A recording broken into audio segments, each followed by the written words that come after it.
Any one of us could find themselves in the situation I found myself in a situation where you are incarcerated. When I sat up and just was like, my God, this is what they're talking about. Why are all these women black? Why are they all serving a conspiracy sentence? I had a very clear observation of how broken the criminal law system is. It made me realize that the experience that I was having at that time was really something that I needed to raise awareness about. And 99.9% of professionals that make all of these decisions and make the policies are people who really don't fully understand. Now that in itself is just unbelievable, that these places exist and the people that control them have never even stepped foot in them. We were in a constant fight for dignity. You don't have to go to prison and then still be faced with these indignities. You will recognize the heaviness that hangs in the air. That heaviness derives from separation of them from their children. So this image that people have when you talk about incarcerated women, I wanted to correct that. We built a prison from 1996 to 2008 every 10 days in this country. So what if we didn't do that? What if we had built schools? What if we built parks? What if we built community centers where we actually talked about emotional intelligence? I wanted to fight. I wanted to create a change. I knew I couldn't leave that prison and leave all that behind. I refused to do it. We were determined. We decided in that prison we were going to end incarceration of women and girls. And ever since then, we've been creating those inroads to do that.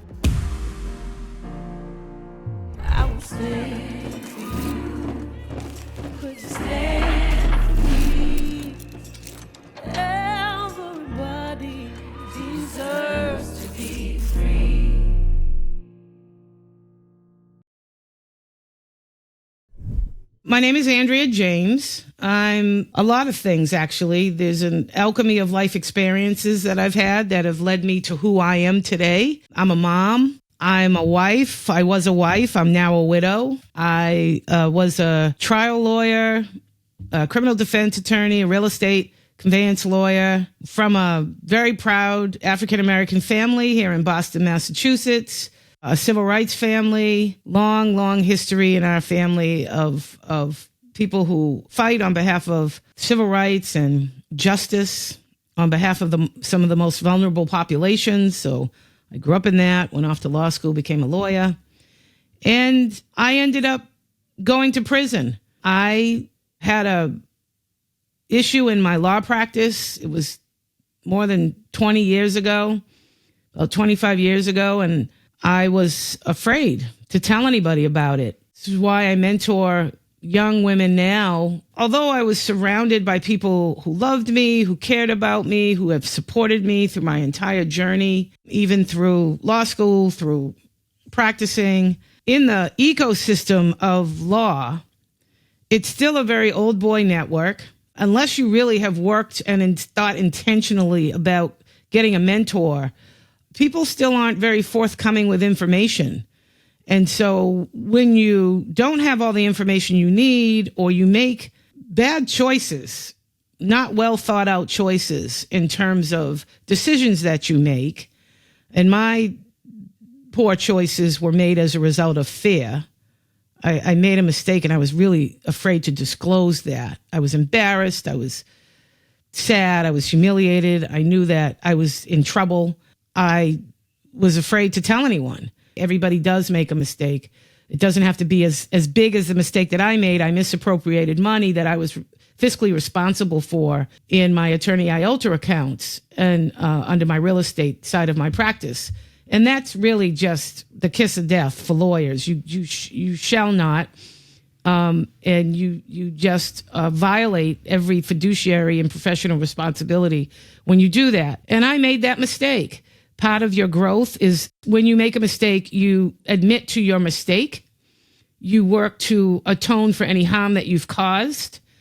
And then you make sure that you create some sort of value structure in your life that help you to learn from the mistake, but also to make sure that you don't commit another mistake again. And so I've committed my life to that. It wasn't very difficult. People make mistakes sometimes, and they would never do that mistake again.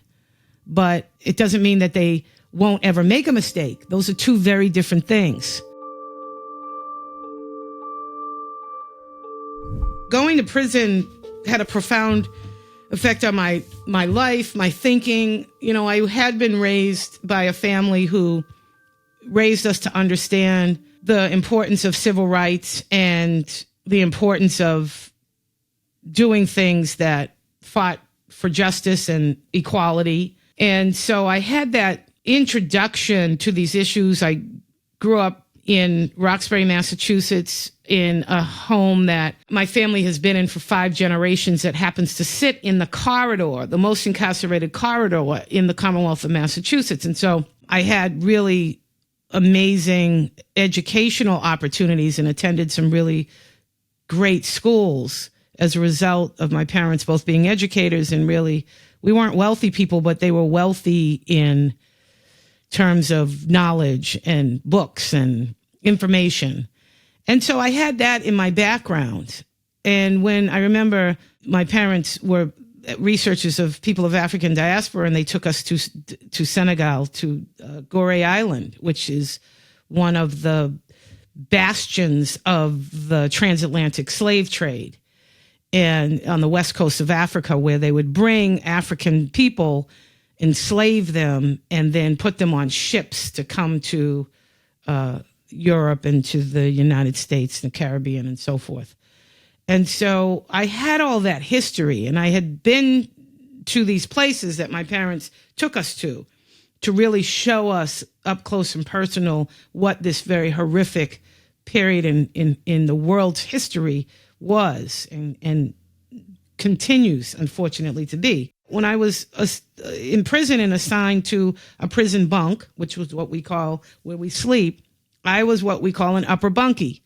Hence, I wrote a book titled Upper Bunkie. And when I sat up, I would overlook in the part of the prison where I was designated to. I would sit up on my bunk and I would look across the sea, just a sea of predominantly black and brown women.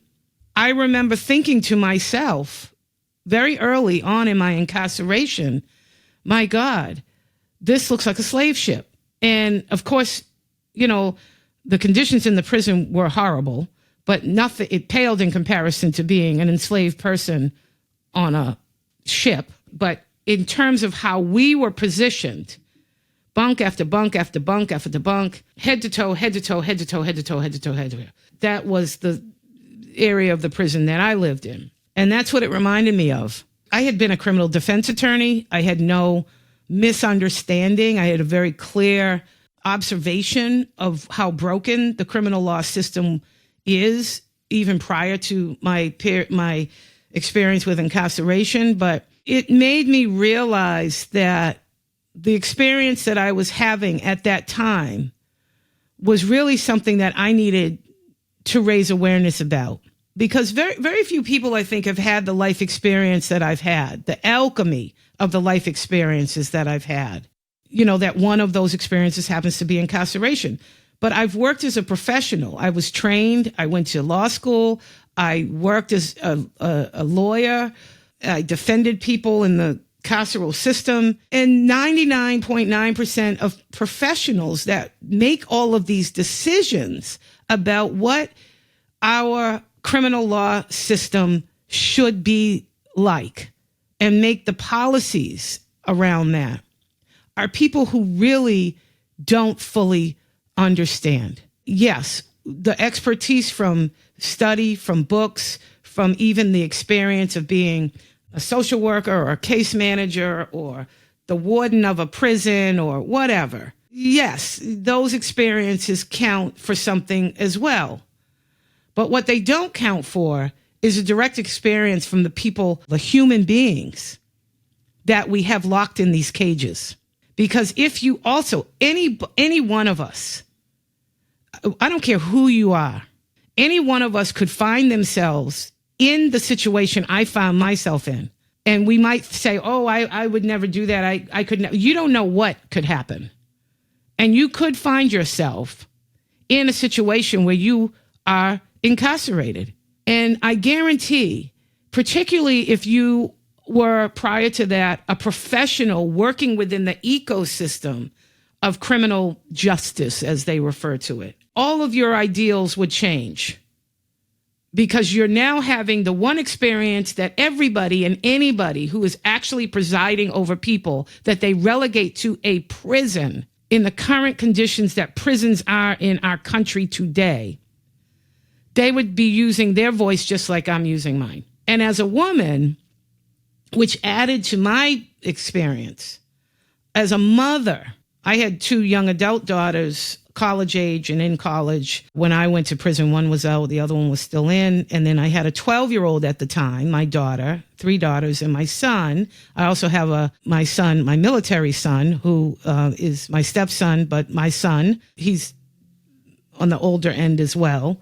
But my youngest children were 12 years old and 5 months old. I had a husband, I had parents, I was part of a family that was part of a community that we were very engaged and connected to. So to go 2 states away, I was sentenced to serve 2 years in a federal prison for wire fraud. The experience of removing people from their communities, from their families. I was breastfeeding my son. He was 5 months old. I was older when I had him. I was 45 years old when I had my son. I was sent to a prison. The judge knew. The prosecutor even had just the audacious insensitivity to say she knew she was probably going to prison. She shouldn't have decided to have a child at this time, which is just nonsensical, of course. And you don't get to choose the right for me to choose to have a child. But in addition to just the audacity of those kinds of thoughts, I went through an experience where the original prosecutor on my case was a woman who was pregnant. And the difference in the treatment of the two of us, me as the defendant, she as the prosecutor, she had to leave the case because naturally she was getting close to her due date. Well, I was dealing with an incredible, immense amount of stress, which affects everything in our bodies. And if you're carrying a child, that child as well. But the way that I was treated by a court system, like there was no comparison to the care and all of the shifting of calendars and schedules that had to happen for this woman to go off and be comfortable and go into her maternity leave, and to shift my case over to a prosecutor, a man who would say things like he said in regard to having no empathy for what I was also going through, same condition as a woman, and to be so callous to say, you knew you were probably going to go to prison. You shouldn't have had this child. These are the things that resonated with me, my life experiences, growing up in the most incarcerated corridor in the Commonwealth of Massachusetts, seeing most of my friends didn't have the opportunity to be raised in such a progressive family as I was, who made a point of bringing the education of being African American in the United States into the dinner table every evening, and also seeing my friends in the level of disruption very early as a young girl, because their fathers were, mostly it was men then, were being, incarcerated. Going to prison, it was as if everything that my parents had taught us, everything that my grandparents had talked to us about, all of the travel we did as children to introduce us to the absolute need to understand the historical and political context of Black people in America and around the world, all of that just came crashing in when I sat up and just was like, my God, this is what they're talking about. And why is it that we disproportionately represent who's in this prison? Why are all these women Black? Why are they all, serving a conspiracy sentence, which is turned into a study? Like we've actually worked on over the years since coming out and developing our work at the National Council. We've taken all of these things that kind of like all these questions that we asked, and we turned it into the work that we do at the National Council. And we started to work on that. Like just 2 weeks ago, our senior legal counsel, Catherine Shevchenko, she testified with 2 formerly incarcerated women that are in our membership in front of the U.S. Sentencing Commission to have an impact on creating change about how the conspiracy laws are used in sentencing, because they affect women in a very significant way. But for adding conspiracy to whatever the case is, predominantly drug cases, 99% of the women that were serving drug cases that were in that prison with me, which was everybody, it was one other lawyer and 3 medical doctors. Everybody else was there for drugs. They were all also sentenced under conspiracy. And in most of their cases, but for the ability to charge someone with conspiracy, which holds you accountable for everything that the kingpin is responsible for. It casts a net over all of the defendants in that case. And they're held responsible for everything. And for women, that is terrible. The result of that end up with so many women as a result of the war on drugs, or what we call the crack epidemic, or chemical warfare against Black and brown communities, that led to just thousands of women being removed from their children, removed from their communities because they were the girlfriend of a guy, or they were, they answered the phone, or they might have known something was going on, or maybe their brother sold drugs. They lived in the same house, but she didn't really have anything to do with it. But she opened the door and let his friends in when they came by. That's enough. That was enough to get her a full 10-year mandatory minimum sentence in the federal system because of conspiracy. So we knew that was something that we had to work on creating change. And it took us 10 years since coming out, 10 plus years. But we sat in front of the Sentencing Commission 2 weeks ago, and we talked about that issue. And that's after we have done a 5-year study on conspiracy with women incarcerated by sending in the surveys of women who were incarcerated. Because being in prison, I got to see firsthand how much that affected, in a very bad way, women, and how they were landing in huge numbers where, but for conspiracy, the Justice Department could not justify the indictment, the prosecution, and the sentencing of these women. They were all doing 10-year mandatory minimum sentences. And if you don't know what 10 years can do to a family, the level of family disruption, the level of economic disruption that a 10-year prison sentence causes. I mean, my God, 2-year sentence just wreaked havoc on my family. And so we need to stop that.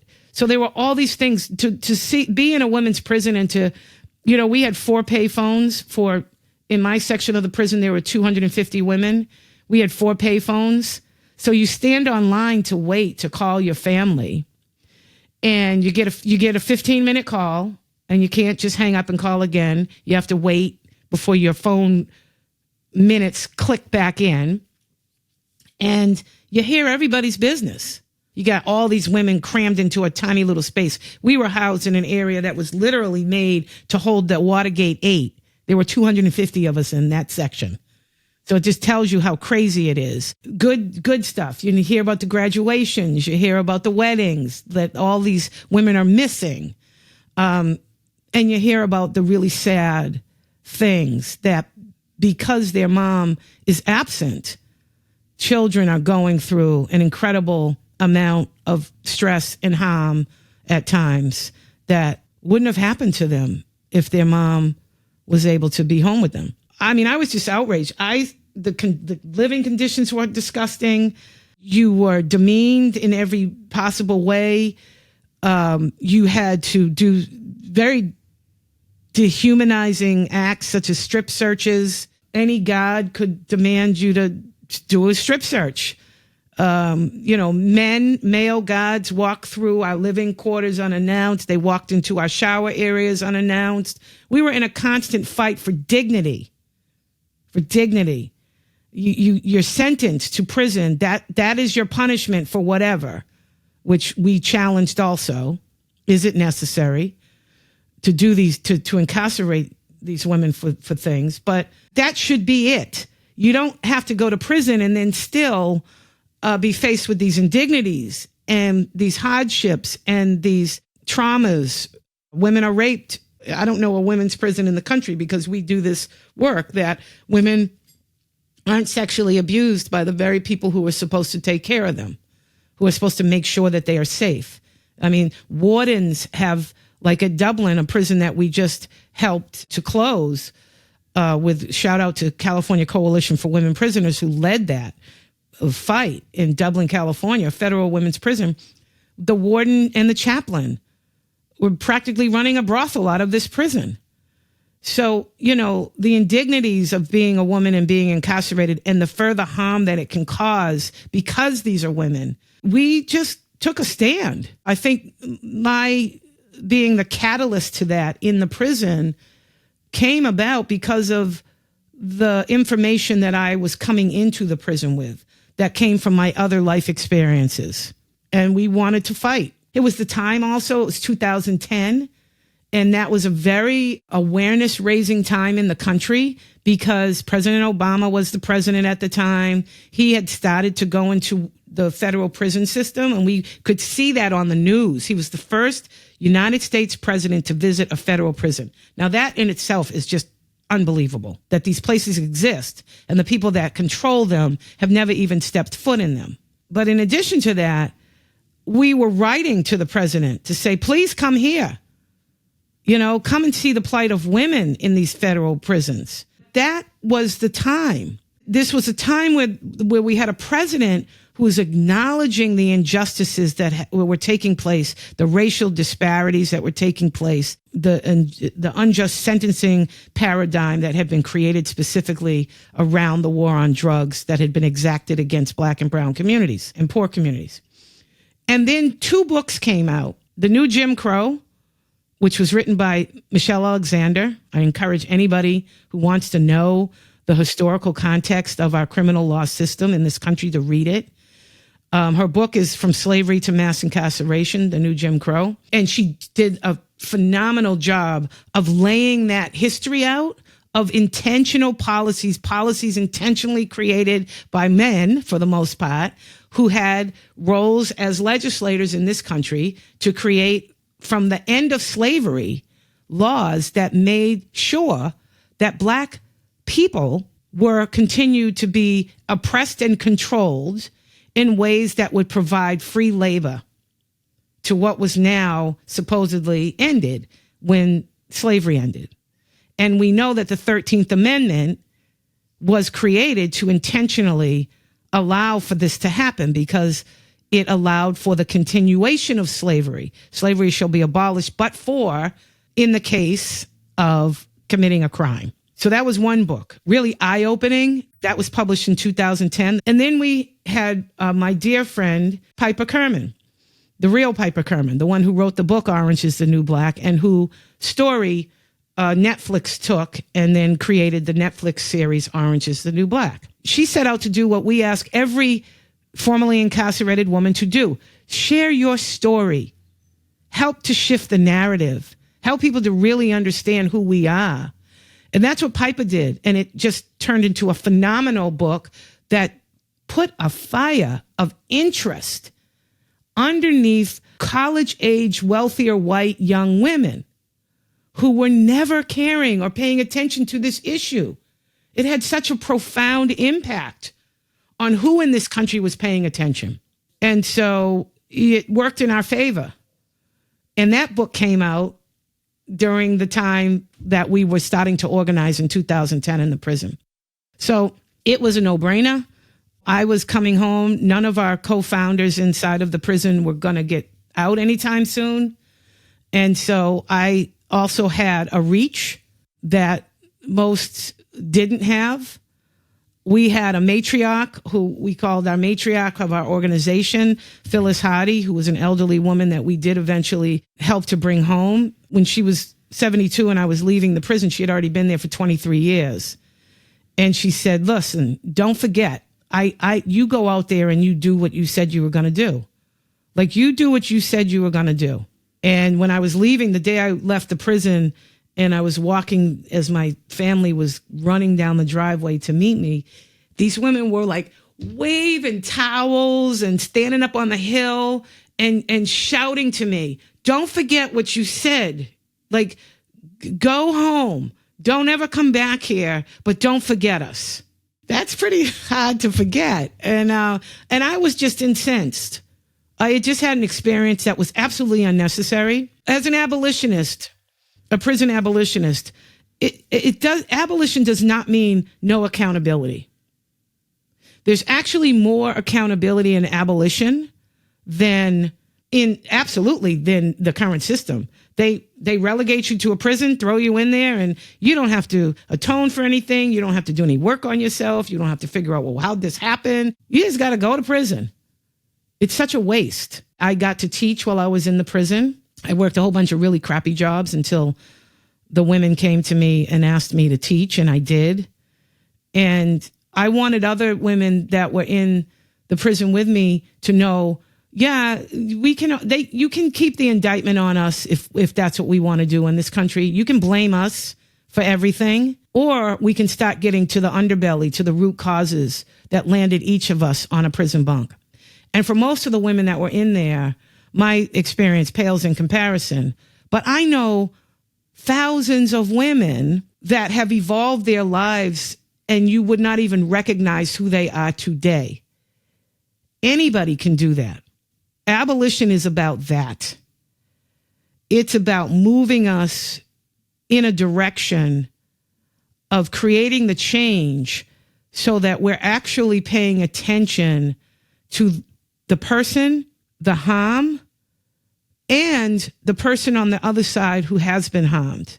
We built a prison from 1996 to 2008 every 10 days in this country. And we crammed those prisons full of predominantly black men, brown men, and then black and brown and poor women. So what if we didn't do that? What if we had built schools? What if we built parks? What if we built community centers where we actually talked about emotional intelligence? What if we decriminalized drugs, which we will never, ever, ever stop the demand for, is a huge part of our incarceration population just because it's a public health issue. Should never be treated as a criminal law issue. I wanted to fight. I wanted to create a change. I knew I couldn't leave that prison and leave all that behind. I couldn't do it. I refused to do it. And I know that I at least had a voice that could make a significant contribution. And we were determined. We decided in that prison we were going to end incarceration of women and girls. And ever since then, we've been creating those inroads to do that.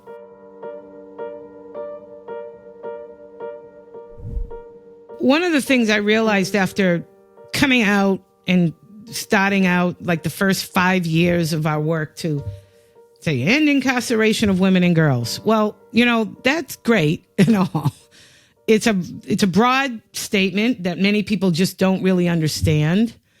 And so if we didn't figure out that we needed to raise public awareness in order to shift public opinion, we could talk about our stories all day long and people could have empathy. People, could say, oh, yeah, I get it. Something else could have happened. But there was always, but what about her? What about her? What about her? Because they're like, all women? Like, end incarceration of all women and girls? And we're like, yes. So you have to create a vehicle. It's long-term work. And so it requires really an opportunity to raise the level of dialogue around this issue. And I wanted to be a part of that because I wanted to tell stories in a different way. So we worked really hard in the beginning days. When I first came out in 2011, there was an uptick in inclusion of directly affected people, meaning the people who were closest to the problem, as a saying that was created by a guy named Glenn. And it's true. Glenn would always tell us the people closest to the problem are closest to the solutions. And back then, around 2011 or so, they were talking a lot about us. It was academia, it was professionals. But if they invited if they even invited any of us as directly affected people, formerly incarcerated with that experience, to even be on a panel. We were just brought in to talk about the messy parts of our lives, the salacious kind of, this is how I wound up in prison, and these are the things that I witnessed while I was there, and yada, yada, yada, or experienced, And I just felt, yes, those things are absolutely important. We need to talk about those experiences. People need to know what it's really like to have to live in a prison, what it did and how it affected you personally. But there's so much more to what we learned and what our experience taught us that moves more into the realm of policy, of why a policy shift is important, of why we shouldn't do some things that we do, why we shouldn't even have prisons. But you can't get there just by telling your story. I wanted to create a vehicle for us to tell a more in-depth story, but also to help other women to learn about the historical and political context that makes us still the most incarcerating country on the planet. Over Russia, over China. We are the most incarcerating country on the planet in the United States. And so it's a two-part for me, I guess, to answer the question. One, I wanted to create a vehicle of learning where we can all learn and take a deep dive into how did we become the most incarcerating country and how is it affecting the people that are entangled in these places and the families and society as a whole, because a lot of people don't think that being the most incarcerating country on the planet affects them. It affects us all. I wanted to be able to tell that story, connect those dots. I wanted to shift the narrative. I didn't want them calling us convicts and inmates, and we worked for 10 years under the tutelage of a guy named Eddie Ellis, who wrote a letter to us as he was dying. He was buried in prison in New York, part of the Attica uprising for decades. And when Eddie finally got home, he had cancer and he was dying. And he left us a letter, a mandate for us as incarcerated and formerly incarcerated people to work on shifting the language. Because nobody gives a damn about me if I'm an inmate or a convict, but they care about me if I'm an incarcerated mother. It at least begins to invoke some empathy or some understanding. And whenever I go to speak, I always look at whatever woman is standing in the room holding a baby that was close to my son at 5 months old. I always ask her, what is this your child? And she says, yeah. I'm like, how old? Oh, 3 months, 4 months, 5 months, whatever, 8 months. What if I told you tomorrow you were going to be taken away from your child? You had no control over it. A decision had been made that you were going to be separated from that little baby. And it invokes tears. There's not a mother in that room or parent who understands what that would be like the absolute peril and or trauma. That's what I went through preparing to separate myself from my son, who I was still breastfeeding, who would not take a bottle. And I slept with this little stuffed dog that I bought for him to get my smell on it, because I could not imagine that I was really going to have to. I was home one day with him and I had to self-report the next day. Women would fall out in the prison because they just could not bear another moment of not being able to communicate, to hold, to talk to their children. It's just cruel. We have an Eighth Amendment right against cruel and unusual punishment. If you live in a women's prison, you will recognize the heaviness that hangs in the air. That heaviness derives from separation of them from their children. So this image that people have when you talk about incarcerated women, I wanted to correct that. I wanted people to have a real, I don't give a damn what she's done. She didn't come out of the womb causing that level of harm. And even most violent instances of harm are situational. There's a good possibility that it would never happen again. Well, what if we actually paid attention to the things that led up to that? What if we dug a little deeper? What if we talked about things that really help people to understand how ineffective and harmful to the entire society our current criminal law system is? What if we did that?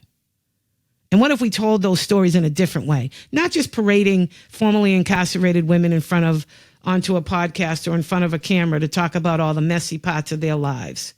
You know, that does work. And women still want to talk about that. They want the opportunity to talk about that. And that's great. But there's a whole other space for us to go a little bit deeper, a lot deeper, and connect some dots that otherwise we're not going to get to a place where everybody understands that, yeah, we actually could end incarceration of women and girls in this country. Not about no accountability. Two different things. And to build a new system of what we call what different looks like. So that's why I wanted to start the FreeHer podcast. And the FreeHer came from our very first conference we did. We had no money. Harvard University helped us to do the conference, the Charles Hamilton Houston Institute. My mentor, Professor Ogletree, famous Professor Ogletree, and David Harris. David was like, we're going to help you to do this conference. And we had this little conference. And I named it the FreeHer Conference. I don't know where, the name just popped in my head. And I remember there was a lawyer that I had invited, and when I was in law school, I did an internship with her at Lawyers Committee for Civil Rights. And she was kind of a mentor to me still. And I said, Barbara, I'm going to call this the FreeHer Conference. And she says, the FreeHer Conference? She's like, nobody's going to know what you're talking. Free who? I said, I don't care. I love the name, and it encompasses who we're talking about. And I'm going to call it the FreeHer Conference. She said, I don't think that's a good idea. Well, FreeHer now is used all over the world. I came up with that. And we've used it everywhere. There's places where people have tagged it in other countries. We've had FreeHer conferences all over the place, all over the world. It's widely used, and it's now a movement, the FreeHer movement, to end the incarceration of women and girls. And it encompasses all of the inroads that we use to get us there. And it's the podcast, the FreeHer Podcast.